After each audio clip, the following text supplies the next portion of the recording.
નમસ્કાર, હું દીપલ. આપ જોઈ રહ્યા છો ગાંધીનગરની સૌપ્રથમ web news channel live Gandhinagar. તો આવો નિહાળીએ આજનું જીવતું ધબકતું ગાંધીનગર લાઈવ ગાંધીનગરની નજરે. અત્યાર સુધી રોકડ નાણાં કે મિનરલ વોટરના એટીએમ મશીન અંગે સાંભળ્યું હશે, પરંતુ હવે ગુજરાતમાં અને એ પણ ગાંધીનગરમાં ગોલ્ડ એટીએમ પણ આવી ચૂક્યું છે. આજે શહેરના સેક્ટર 2માં બગીચા સામે ચારવેદ કોમ્પ્લેક્સમાં ગાંધીનગર ઉત્તર વિધાનસભા બેઠકના ધારાસભ્ય શ્રીમતી રીટાબેન પટેલના વરદ હસ્તે ગોલ્ડ એટીએમનું ઉદ્ઘાટન કરવામાં આવ્યું હતું.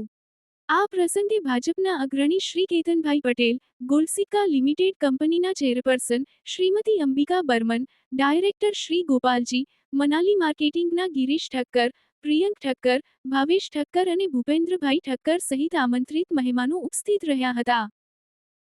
ગાંધીનગર બાર એસોસિએશન દ્વારા ભગવાન પરશુરામ જન્મ જયંતીની ઉજવણી કરાઈ. ગાંધીનગર બાર એસોસિએશન દ્વારા આજ રોજ બાર રૂમ ખાતે ભગવાન પરશુરામજીની જન્મ જયંતી નિમિત્તે આરતીનું આયોજન કરવામાં આવેલ, જેમાં બાર એસોસિએશનના પ્રમુખ શંકરસિંહ ગોહિલ, સેક્રેટરી રાજેશ, ડિસ્ટ્રિક્ટ બારના પ્રમુખ લાલસિંહ ગોહિલ, સેક્રેટરી રાયમલ દેસાઈ, મુખ્ય જિલ્લા સરકારી વકીલ શ્રી હિતેશભાઈ રાવલ, બ્રહ્મ અગ્રણી ડો અશ્વિન ત્રિવેદી, સુનિલ ત્રિવેદી, એપીપી વ્યાસ, અતુલ પંડ્યા, બીઆર શર્મા, સુનિલ રાઠોડ, કિરીશ રાવળ, મનીષ મહારાજા, જગદીશસિંહ વાઘેલા, સંજયસિંહ વાઘેલા, કનુભાઈ રાવલ તેમજ બારના વકીલશ્રીઓએ મોટી સંખ્યામાં દાદાની આરતી ઉતારેલ તેમજ કાશ્મીરમાં શહીદ થયેલ હિન્દુઓને શ્રદ્ધાંજલિ આપેલ. રાધે કુકિંગ ક્લાસ દ્વારા તારીખ 26 એપ્રિલ 2025ના શનિવારના રોજ મહિલાઓ માટે મેગા કુકિંગ શો અને કુકિંગ સ્પર્ધા નિકોલ અમદાવાદ ખાતે યોજાઈ હતી, જેમાં 200 લેડીઝો ભાગ લીધો હતો. એમાં રાધે કુકિંગ ક્લાસના ઓનર શેફ મમતા માલવી, શેફ જુગનુ મહેશ્વરી દ્વારા યોજાયો હતો અને જજ તરીકે chef prince શાકવાલા, chef Kunjan Trivedi, chef Divya Thakkar હાજર હતા. જેમાં કુકિંગ સ્પર્ધામાં વિજેતા તરીકે પ્રથમ ક્રમે સેજલ અગ્રવાલ, બીજા ક્રમે હની રામચંદાની અને ત્રીજા ક્રમે જાગૃતિ પટેલ વિજેતા જાહેર થયા હતા. જમ્મુ કાશ્મીરના પહેલગામમાં થયેલા અત્યંત ઘાતકી આતંકવાદી હુમલામાં 28 દેશબાંધવોના કરુણ મોત થયા છે. અનેક નાગરિકો ઈજાગ્રસ્ત છે. સમગ્ર દેશમાં શોક સાથે આક્રોશનો માહોલ છે. આ ઘટનાને કારણે સહુ સ્તબ્ધ છે અને સહુની સંવેદના મૃતકોના પરિવાર સાથે છે.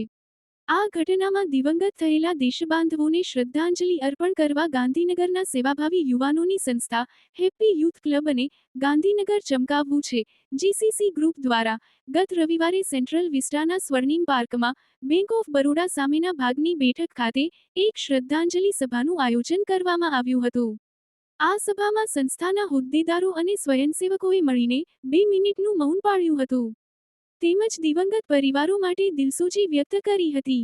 આ સાથે આતંકવાદના સંપૂર્ણ સફાયા માટે ભારત સરકાર કડક કાર્યવાહી કરે તેવી લાગણી વ્યક્ત કરાઈ હતી. તો દર્શક મિત્રો, આપે અનુભવ્યો ગાંધીનગરનો ધબકાર. આપની આસપાસ બનતી આવી જ ઘટનાઓની જાણકારી અમારા સુધી પહોંચાડવા માટે સ્ક્રીન પર દર્શાવેલ નંબર પર વોટ્સએપ દ્વારા અથવા ઈમેલ આઈડી પર મેલ કરીને આપ અમારો સંપર્ક કરી શકો છો. ધન્યવાદ.